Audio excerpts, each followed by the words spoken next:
All right, QuickFire. Yeah. QuickFire. Where'd you grow up? Where are you from originally? LA, Los Angeles. South Central? Yeah. Well, actually Moreno Valley more likely. I would say more Moreno Valley because some of my childhood I was out there. So I'm kind of familiar with that area too. And tell me about your childhood. You had both your parents growing up? Well, my mother's dead. When did you lose your mom? Huh? When did you lose your mom? 09, September 09. I'm sorry. Yeah. My dad, he's alive, but we don't associate. We don't talk to each other at all. Mm-hmm. You know, he's approached me like I was a woman on the street, like trying to physically get with me. And I'm like, I'm your child. How are you going to get with me? You know, how are you going to approach me like that? How are you not going to know that this is your child you're talking to? Yeah, he's done some foul shit. You know, he's done some real foul shit to me, so we don't talk. I just found out that I had an older brother. My whole life I thought I was the oldest child. I just found out I have an older brother that I have ran into. He talks to my dad. My younger brother talks to my dad, but I don't. I'm my mom's only child, so it really doesn't mean nothing to me. Hmm. Yeah. How would you describe your childhood? Rough. Confused.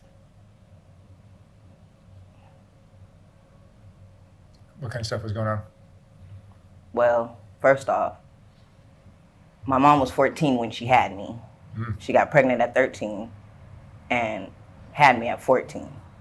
My dad was 22 years old. So that started the problem straight from the gate, you know? That started so I came into the world in a troubled situation, you know? So I don't remember too much as being a baby, a child, but, you know, 2 or 3, I remember, you know, I never stayed with my grandmother. I don't know why. I don't even know my grandmother's last name, so. Who were you raised by? I was bounced between my second cousin, who raised me pretty much a lot. That's the one in Moreno Valley. And my great aunt, and that was in South Central Los Angeles. Yeah. So, yeah, I was basically bounced in between there and both of those places. You know, one had me for about 2 years. Then I go over to Moreno Valley. They had me for about 2 years. Then I go back to Los Angeles. They had me for about 2 years. Mm. They were just basically playing ping pong. Did you ever spend time with your mom? Well, my mom, she was in the streets, you know. She had a drug problem.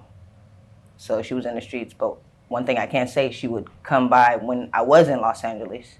She would come, you know, bring me little gifts and come and see me, come and take me like to the park or something, you know.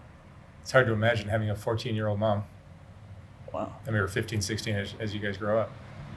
Yeah. It's crazy. You know, I was like, I remember my earliest memory of me and having an interaction with my mom was, I was about 6 or 7.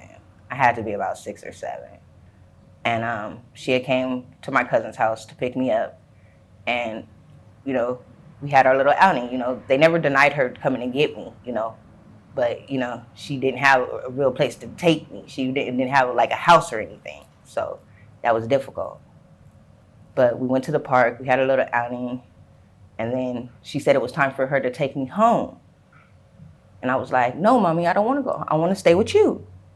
I'm not knowing she's staying in a car in a liquor store parking lot with her boyfriend. So she didn't want to have me in the car with her. So a friend of hers, he was a drunk name. He was a drunk.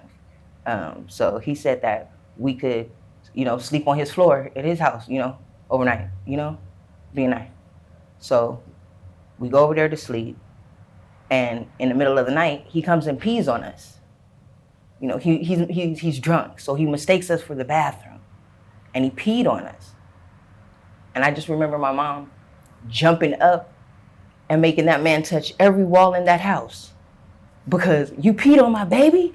and then she really made me go home. She took me home, you know, because she felt bad about that situation, you know. I've got one picture of me and my mother together, and that's when she was in a program. It was a couple of days before my birthday, and we went to the, you know, the 1 hour photos, and we took pictures. You know, she had gave me a pin necklace. It was, you know, a necklace and on a rope with a pin on it. She had gave me one of those, and she had on this purple Bam Bam and Pebbles sweater, Flintstone sweater. I love that. I love that shirt. That was my favorite little cartoons. Yeah. So yeah, that was about the earliest I really had any interactions with my mom.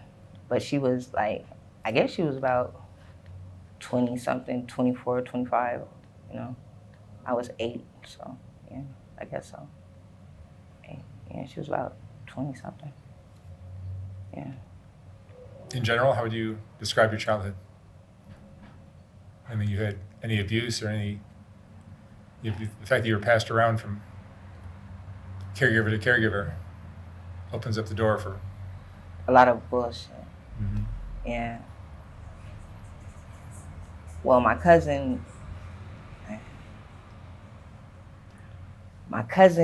son used to watch me. You know, he had a son, well, a stepson, you know, a few years younger than me. And he used to, you know, she would like go to her little hobby classes or have a doctor's appointment or something. And he used to watch me, you know, go over there, go get in the pool, and, you know, he's my cousin, you know. You know, but he, when his son was like at his friend's house, or it was just me and him in the house, you know, back then I didn't, you know what it really was. I just knew I didn't like it. But he used to touch on me, and he tried to put his thing in me and have me put my mouth on his dick, and yeah. And this went on for a while. So sometimes I used to like coming to my aunt's house in Los Angeles to get away from that situation. Yeah. But that was still, at my aunt's, it was still no better. It wasn't like it was a better situation, you know, because I was never really treated like I belonged, because I was a cousin, you know. I wasn't, you know, it's my great aunt raising me. This isn't my aunt raising me, it's my great aunt, you know. She's got children. Her children's got children. So I'm around my cousins. So it was never like fitted in. I was always felt like an outcast, like, because they were with their brothers, or they were with their uncle and aunts, and they're just my cousins, you know. It's, you know, it was family, but it wasn't, you know, I don't know how to explain it. It's just real fucked up. But it was okay until my mom got clean, and she had got custody of me. You know, she came in, not custody, because she never gave up her rights. It was just I was staying with family. So, but I was living with her then, you know, and I stole $5 from her. She told me I couldn't have the $5 from the gate, though. You know, I know I was wrong. I know I was wrong. If I just would have left that $5 alone, a lot of shit probably be a whole lot different, for real. But I had took the $5 to get me and my best friend some Burger King, because I was getting bused to school. So I went to school in Granada Hills, you know. So I got bused to school. So we had the Burger King stand, and we had the county lunch, and we had the Taco Bell, you know, in high school, you know. So I well, junior high actually. So I took the $5 so I could give me and my best friend some Burger King, right? I didn't want county lunch that day. Shit. But You You got caught. No, I didn't get caught. Well, she was gonna notice the $5 missing, but okay, I went to school the next day, spent the $5, and when I came home, my mama whooped my ass. I mean, she whooped my ass. She whooped me with everything she could get her hands on. She was mad as hell. So when she went to go, I think to the store or something, I snuck on the phone. Mind you, I'm not supposed to be calling no 818 area code. I'm calling my best friend who stays in Granada Hills. Like, I got in trouble because we had Burger King. But she left a lot of marks on me. You know, to me, it wasn't, marks. It was my whooping. I deserved it. But me going to a predominantly white school, when I changed for PE, my friends saw the marks on me, right? Plus, I was having trouble sitting because, my mom really whooped. But, so I had to go from 5th period to the nurse's office because of the marks on my body.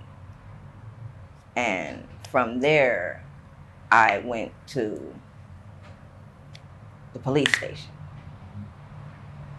The police came and picked me up from the nurse's office. Mind you, I'm supposed to be getting on the bus going home when the last bell rings. They telling me that I gotta stay there. I can't get on the bus. Is there a number I can call? And my cousin in Moreno Valley, she's always had the same number ever since I was a baby, ever since I was a little kid. To this day, her number is the same, okay? So that was the only number I knew by heart. So she comes and meets, mind you, I'm in Granada Hills. She comes all the way from Moreno Valley. They meet like halfway for her to, pick me up. I guess they arrest my mom. I don't know what happened after that with my mom. I just know I didn't see her no more. So my cousin, she wasn't a close enough relative for her to just, get custody of me. So she had to go through the classes, the CPR and the foster parent classes and all that, because I became a ward of the court. So she did that, It was just like she would basically raise me earlier, so it wasn't nothing new. So I started rebelling after they took me from my mom. I started acting out. Mind you, I'm a AB student. I go to CDF student. I start skipping class, stealing my teachers' purses. I just really started rebelling, smoking cigarettes, and just doing a whole lot of extra shit because I was rebelling. I was going against them because I was mad. They took me from my mom. The first time I got to finally, I'm about, 13 years old. I finally get to stay with my mom, and I fuck up, and they take me, and I'm mad at the world now because I don't feel like they should have. I feel like, okay, I got a whooping. Okay, it's going to heal. Let me go back to my mom. I was wrong. I took the $5. It was my fault. It's not like she was just going around beating on me. She whooped me the only way she knew how, and I was hopping all over the place. So I got marks all over me because I was jumping up and down. But the courts and my school, they didn't see it that way. They saw it as abuse. So from there, my cousin, who went through all these classes just to get custody of me, she's not able to handle it anymore. She's an older woman, so she's not able to handle the rebellion. So my mom's trying to get herself together, and so the DCSF's like, okay, well, we are going to place her in a foster home. My mom sent me to another great aunt who I didn't even know, had never even met. And I started staying there. Then it all went downhill from there. They decided that, a few months before my mom was supposed to get custody back, before we were supposed to go to court, they decided that they couldn't handle me anymore. I think it was because they weren't getting paid as much as they felt as if they should. And I was doing extra shit, you know, getting, it's suspended from school and yeah. But anyways, from there I went to a foster home. My first foster home really set the tone of my idea towards every other foster home. It gave me a perception of what a foster home was. And that was abusive because I was in a foster home and a girl whose bed I had took, had popped up. This is on Christmas Eve, mind you.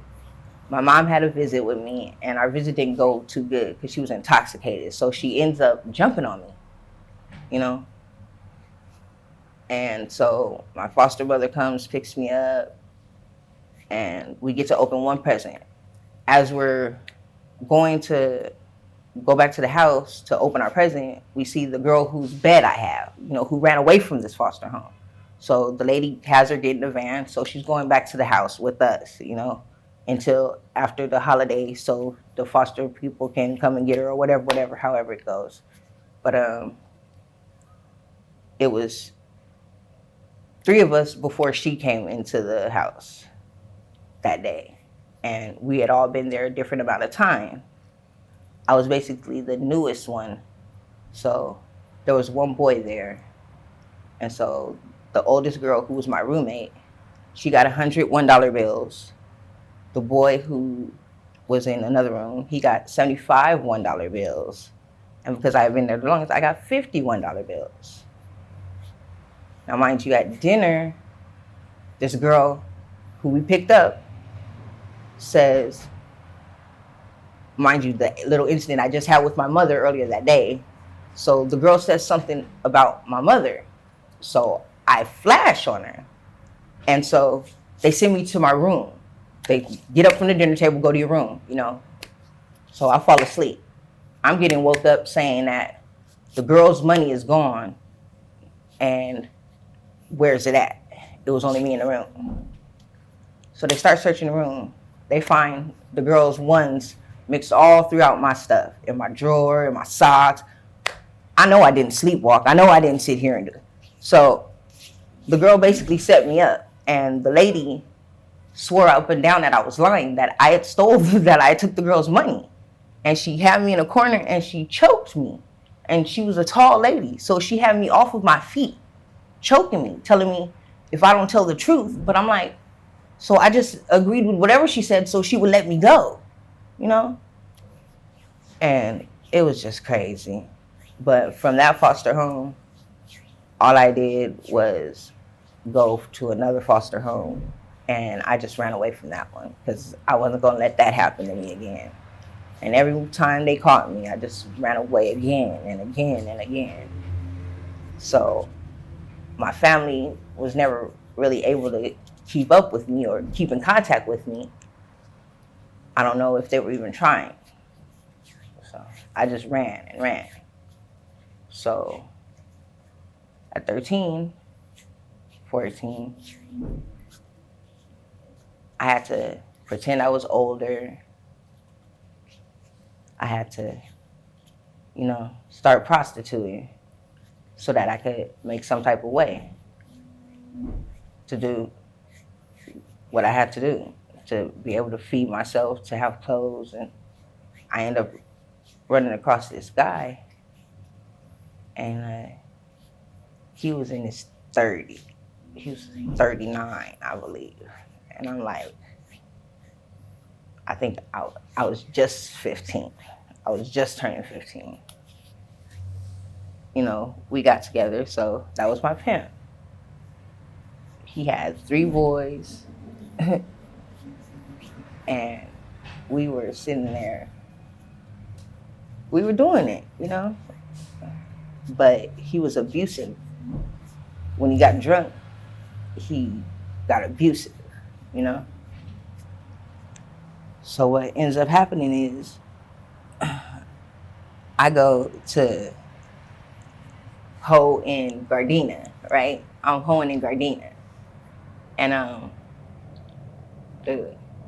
they arrest me for intoxication because I had walked so hard. I had walked my shoes off so hard. One of the heels on my boot was off. So I guess it looked like I was staggering, but it was just that's how my boot was. So they found a little joint in my wallet, not even as big as my pinky nail.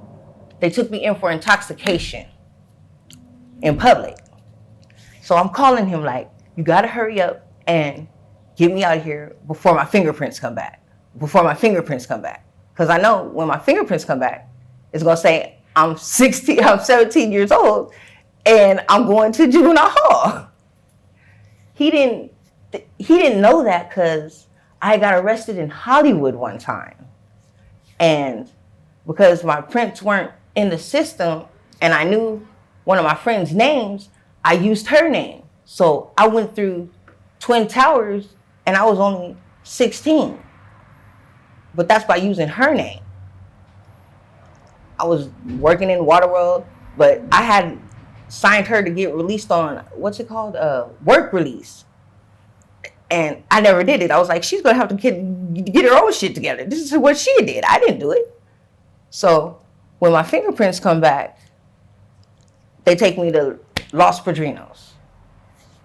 From Los Padrinos, I'm calling my pimp. Like, he answers the phone and it says, you have a collect call from a juvenile in Los Padrinos, you know? He hangs up the phone. Click. He wouldn't answer the phone for a while. But one day, he answered the phone and he was just like, I've been with him so long that he couldn't just leave me out there. I was doing more than what women that I was perpetrating age were doing, you know, even though I was a child. You know, I was helping him take care of his kids. I was going out prostituting. I was cooking. You know, I was going to parent-teacher conferences knowing I should be in that class, you know. So he tried to get custody of me. He said he was my uncle and he was trying to get custody of me, you know. But the judge wasn't going for that. It was about 3 months before I turned 18 and the judge was like, you're about to do a year in juvenile camp. But he was there he was there when we did our whole year. You know, he came, brought me boxes, wrote me, sent pictures, all that, you know. I got out and I just couldn't handle the physical abuse anymore. So I left him, you know. And I was 18 out here by myself, you know, nowhere to go. Don't know where my family at. Know where certain ones are, but really not even trying to deal with them. Don't know where my mom's at. Don't care where my dad's at. Just out there. Then,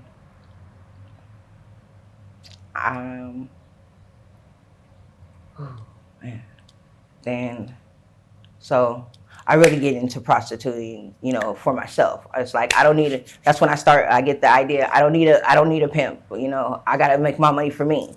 So I start going and, you know, I run into someone, and, you know, that's who gave me my name, Fire. Their name was Fire.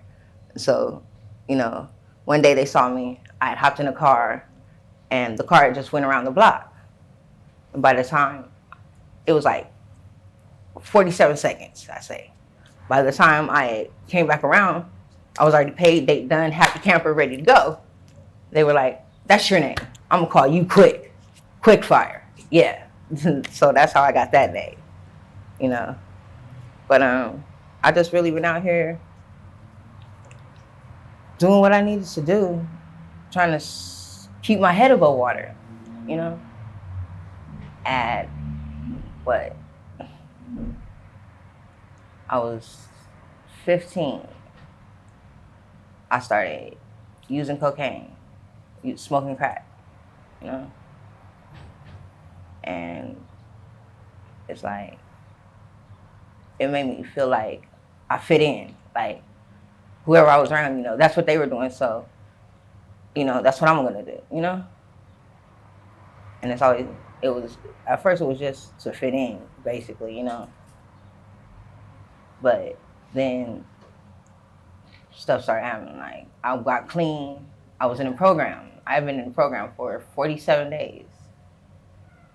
And I get a call, and it's my uncle on my grandfather's side of the family.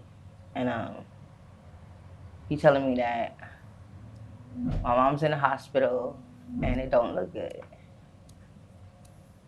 So,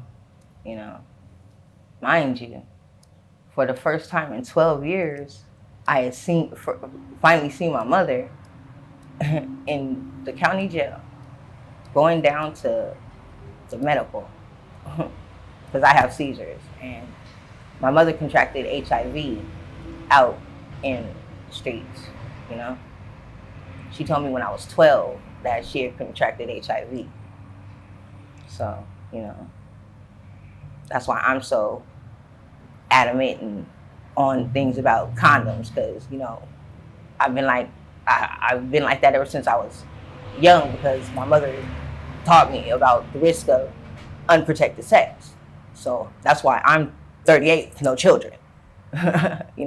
It's not worth it. But when I saw my mom,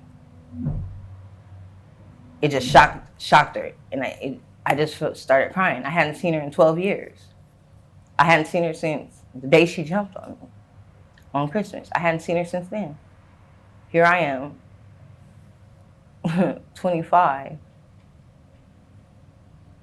about to get sent to a program, and we're going down to the medical clinic together. And she was so small now. She looked like a little kid to me. She wasn't the big woman I saw as a child. She was little. She looked fragile. That same day she ends up getting released. She gave me a number that didn't work, or I don't know what happened. But when I end up getting out, I end up going to a program. 47 days into my sobriety, I'm getting a call telling me that she's in the hospital and it doesn't look good. I get to the hospital, my mother's already passed. I'm not knowing she's already passed. But she had literally just finished taking her breaths seconds before I walked through the door. So I'm in the elevator or the hallway. And so I go behind the curtain in the ICU and I'm talking to her. And the nurse just comes in and closes her eyes.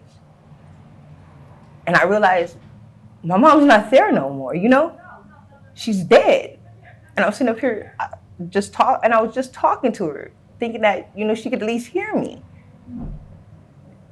And when the lady closed her eyes, one of her eyes just stayed focused on me. It's like it wouldn't close all the way. So I know she heard me. And it's like, a week before that, I had called my cousin in Moreno Valley, whose number hasn't ever changed, and she brought my grandmother with her to see me at the rehab. I hadn't seen them in 12 years, a week before. And what happens? I'm calling them back a week later, telling them my mom's dead. They haven't seen my mom in years, more than 12 years. They haven't seen my mom in like almost 20 years. My mom died 3 months after her 40th birthday. Complications of HIV. Her lungs collapsed. My mom was already asthmatic. Her lungs collapsed. So when I'm out on the streets and men ask me, do you do it? No, I don't do anything bareback. No, I'm sorry, it's not worth my life. And a lot of people need to really start taking that into consideration. But anyways, it's like I felt like if I had gotten in touch with her before, when I first got out of jail, instead of going to the program or whatever, you know, maybe I could have done something. But everyone else, I couldn't do anything. I was where I was supposed to be, because if I wasn't there, I would have been in the streets. And I probably would have never got the news in the first place. But the only reason way my family was able to reach me was because in the program, that's where my ID was sent to. That's where my social was sent to, because I had been in the program, you know? So I'm thankful for that. Real thankful. So, yeah, that's how my childhood was. That's how my adulthood was. That's where everything began and ended to me. And there's stuff in my memory that I know I black out because I don't remember who taught me how to ride a bike. I don't remember how I learned how to rollerblade. I don't remember any of that. I just know I know how to do it. I don't remember who taught me. I've never stayed with my grandmother, and that fucks with me. Like, I'm her first grandchild. Why wouldn't she be the first person to get custody of me? Why wouldn't she be the first person to want to get custody of me, right? So that makes me feel some type of way. Then it's like,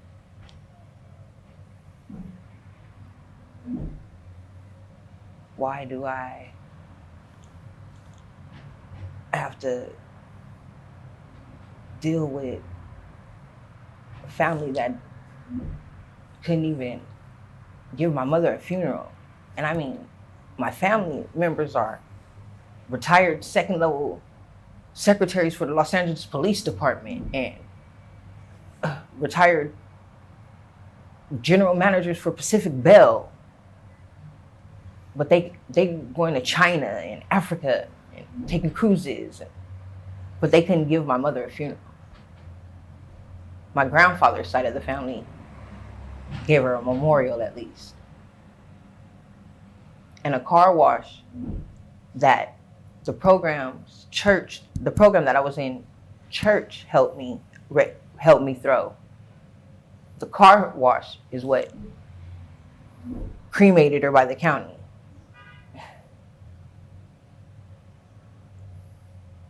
You know? My grandmother didn't shed a tear. It's like, that's your first child, that's your firstborn. Why wouldn't you want her to have a memorial, a headstone, and all that? Why?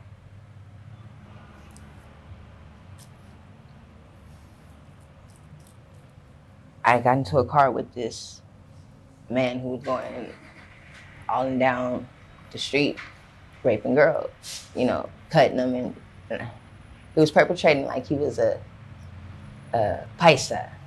He had the sombrero, fucking poncho, boots, straight bumping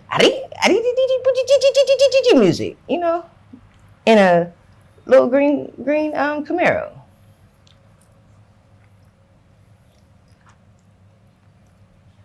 So I hop in the car with him. We're supposed to be going to this one motel. The motel entrances off of Main Street. So off the Main Street, you turn into the motel. It sits on the corner though. So instead of pulling into the motel, he hits the street and pulls into the middle of the park, pulls over and parks. I'm like, the motel's that way, you know? All of a sudden, he speaks straight, perfect English. You about to give me some pussy and suck my dick, and I'm not about to give you shit. And if you got a problem with it, I can show you. Now, I'm just dumbfounded. I'm just like, I know I didn't just jump into no car with those was like, I'm sitting there like, so he pulls out a gun. He says, oh, you think I'm bullshitting? Hits me inside the head with the gun. So I'm like, I'm still just really stuck. I don't know what to do. I'm just stuck. And so he says, bitch, you think I'm playing with you? And he motherfucking puts it to my head and he pulls the trigger.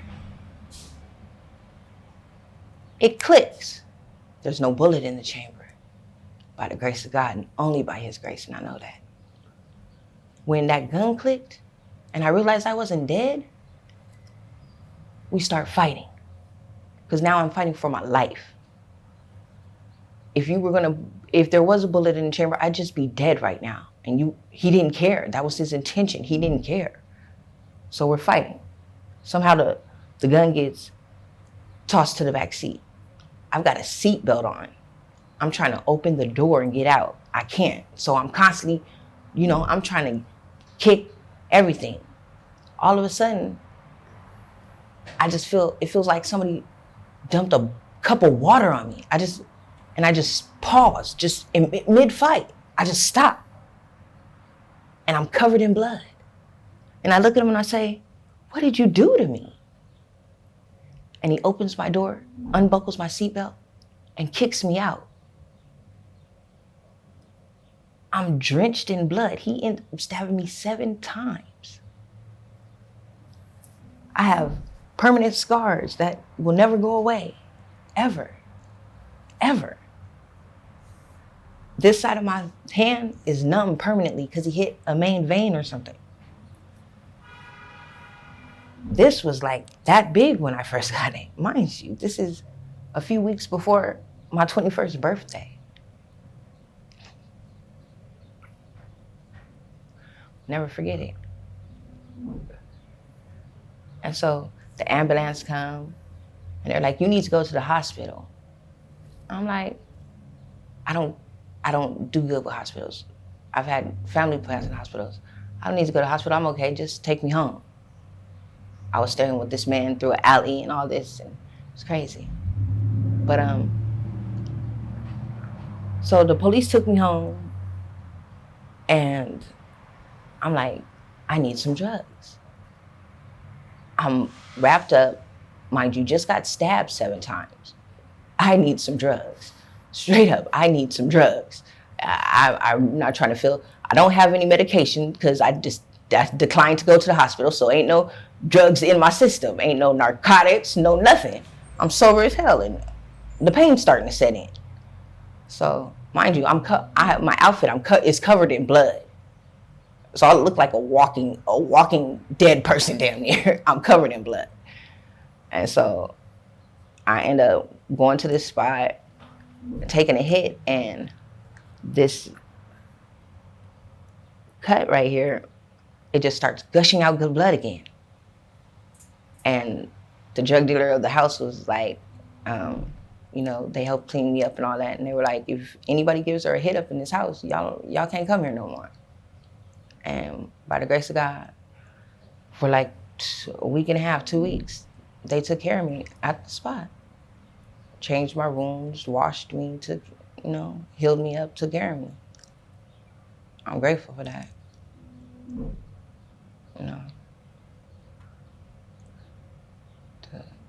That's crazy. I remember I was in a car accident. Me and this girl that ran away from a foster home out in Redlands. We ended up getting with some pimp dude, and he took us to Sunset. Mind you, we're 13, 14 years old. I'm not knowing that. We're not supposed to talk to these black dudes or whatever, so we're talking to the black dude. And they were pimps. Mind you, they had on the long, nice coats, all that. And each one of them had a girl out there on Sunset. But they were like brothers or best friends, and they stayed together. And each one had one hoe out there, and they came in different cars, but they lived at the same place.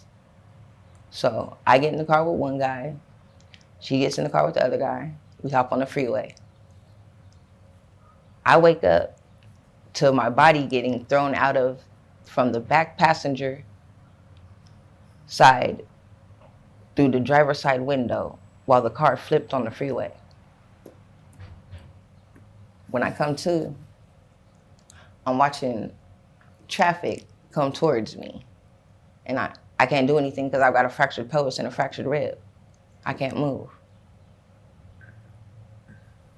This is how I know there's a God. An 18-wheeler literally ends up jackknifing and stopping the traffic on a 91 freeway early morning. I'll never forget that. And it's crazy because where do I end up? Moreno Valley Hospital, right back where my cousins are. But remember, I'm perpetrating like I'm older. So I make up a name. And I didn't know that older people, you know, if you can't pay your bill, they kick you out the hospital. So I'm in the hospital. I can't walk because I have a fractured pelvis. I can't move. I'm literally bedridden. I've got a catheter in me. And, you know, they're like, well, you don't have no insurance and da-da-da-da. We're going to have to release you. I just come clean. I'm 14 years old. In a foster system, and here goes the same number once again, the number that's never changed all my life, and end up calling in.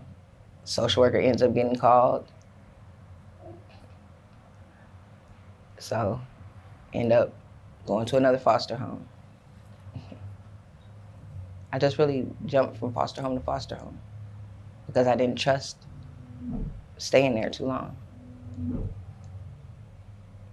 So I just was always in the streets. Never really had no sit down family. I was always out in the streets, always having to perpetrate like I was older in order for people to accept me, you know, because they wouldn't want no child around them. You know, I couldn't let them know I was a child, or they'd send me back to the foster people. So that was what childhood was like. As an adult, after my mother passed, I ended up relapsing. And it's just hard out there. It's hard. It's hard. You're still working? Yeah, gotta keep a roof over my head, gotta keep food in my stomach. Did you ever save money? I try to save as much as I can, but I've got a car, so I gotta have gas, you know, and it's hard. What I make through the day doesn't last too long, you know. Gotta pay for a room, buy food, buy something to wear, put gas in the car, oil, you know. So save as much as I can, but that's only to save to stay above water. Yeah. You know? Do you have kids? No, none. You never had kids? None. I think it's the fact that I don't want to bring a child into the world unless I know I can give them what they need, what they have to have, you know, the love, the companionship, you know, a stable home. My thoughts were, when I had a baby, it was gonna be, you know, the white picket fence, you know, the grandmother coming to get him on the weekends, and, you know. I don't even know my grandmother. And now my mother's dead. It just really just made me like, really just not want kids. It's like, why? I don't even know my grandmother, so not only would they not have a grandmother, their great-grandmother, they don't even know because I don't even know her. It's just not fair, I feel. Maybe one day, hopefully. What's your biggest regret? Taking that $5 from my mama. Mm. My biggest regret is taking that $5 from my mother. That's the biggest regret of my life. $5.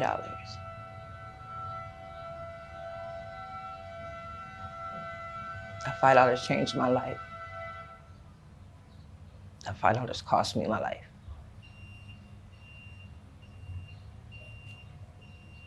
That $5 was really not needed.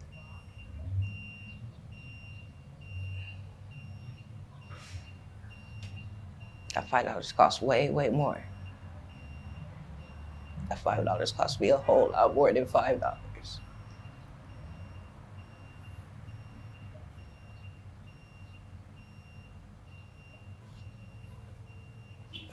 Like,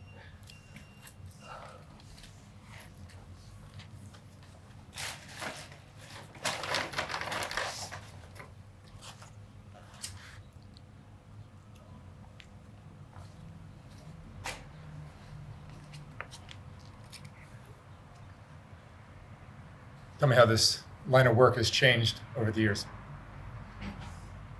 well, back in the days, it was more of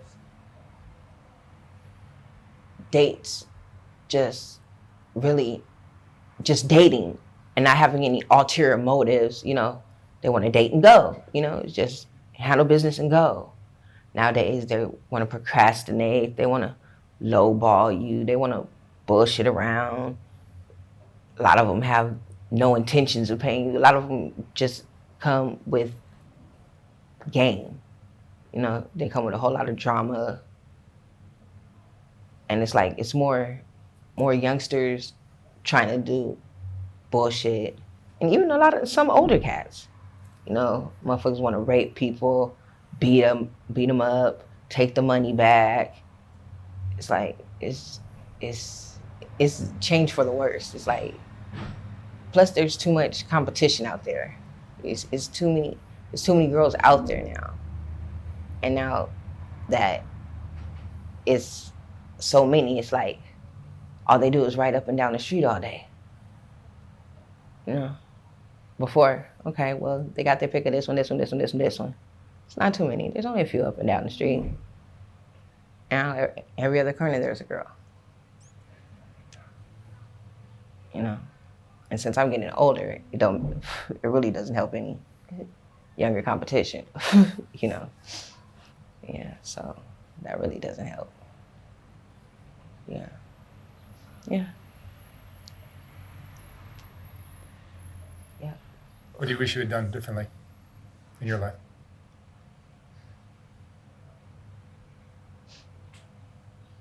I wish that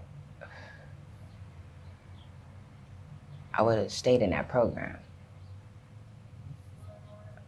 I wish that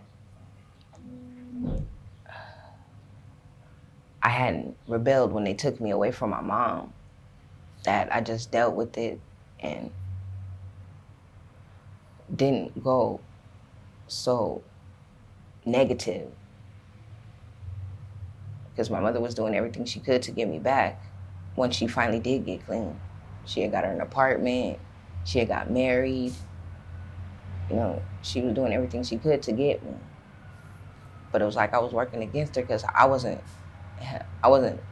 doing anything good. I was just being a badass kid.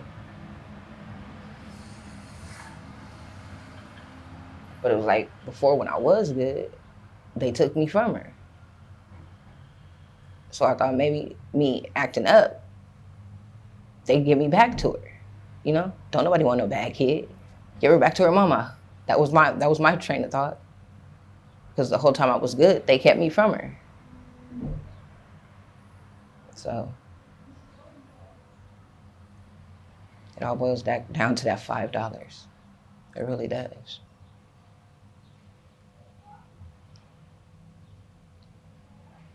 All boils down to that $5.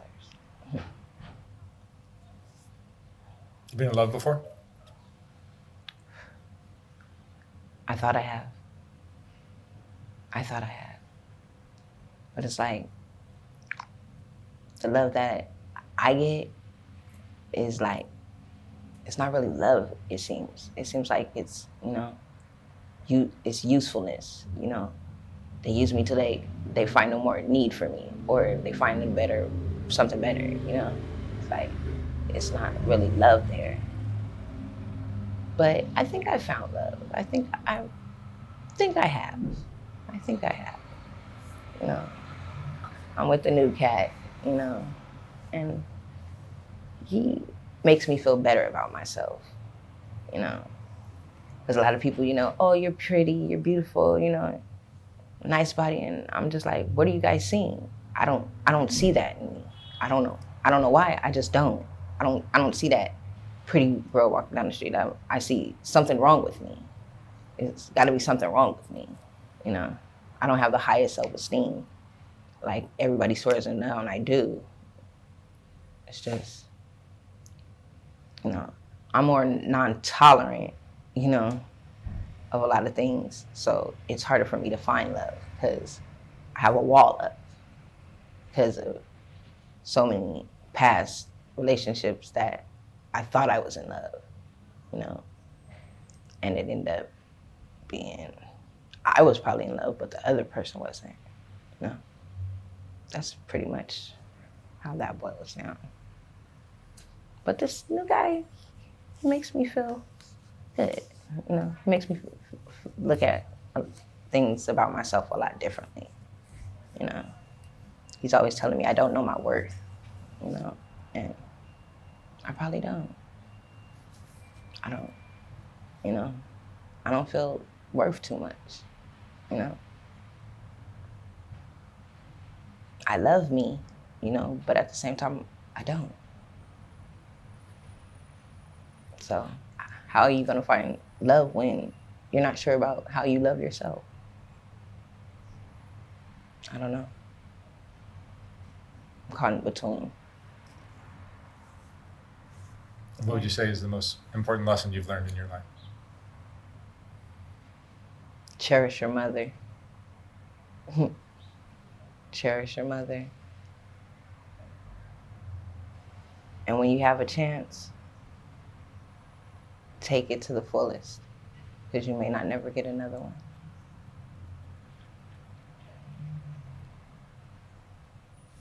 Yeah, that's about it. All right, QuickFire. All right. Thank you so much for sharing your life story. Thank you for letting me get it off my chest. Really. It's interesting and beautiful. Thanks. Like you. Thanks.